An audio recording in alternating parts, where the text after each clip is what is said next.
na si Charlene. At ang malala na booking na daw kami, kaya hindi na niya pinakawalan si Charlene. Lalong lumalala yung sitwasyon. Pag nakataka si Charlene, Na hindi ako papayag. Kaya papunta na ako kay Adrian ngayon, haharapin ko yung babae na yan. Mas okay na nahawak siya ni Adrian para hindi sila magkaharap ni Leilani. Bago pa sila magkausap, ipapadispatch ako yung babae na yan.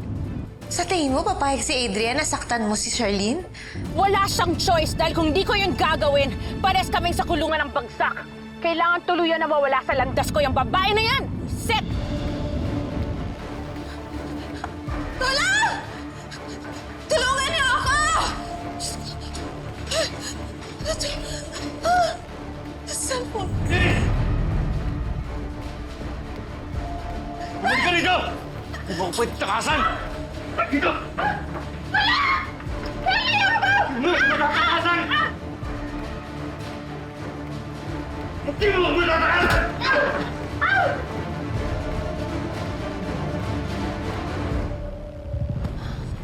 Kaya si ate.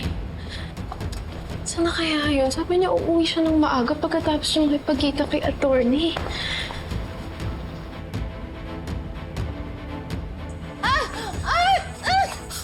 Bitawan mo ako! Walang iya ka! Bitawan mo ako! Lalo hindi kita pwedeng iwan. Ano ba gagawin ko para mapansin mo, ha? Tinulungan na kita! Nilabang kita! Ano ba kailangan ko? Hindi mo matuturuan ang puso ko kung sinong mamahalin ko! Lalo na sa isang katulad mong halimaw! Pinagkatiwalaan kita, Adrian, pero masama kang tao! Kahit ano pang gawin mo, hindi mo ako makukuha! Hindi kita mamahalin, Adrian! Mas lalo hindi kita pwedeng pakawalan.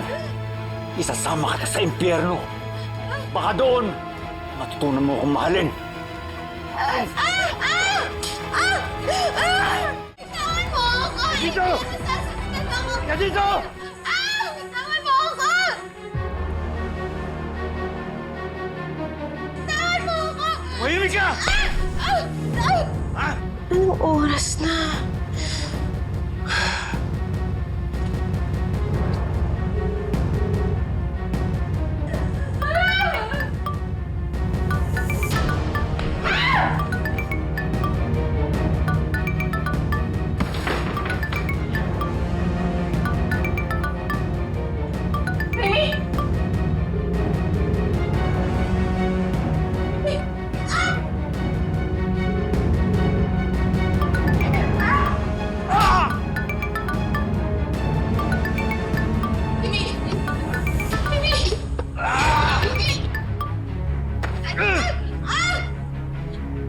Bakit ba hindi niya sinasagot yung tawag ko?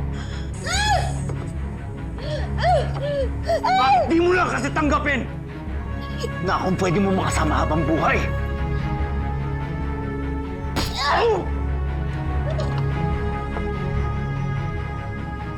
Ah!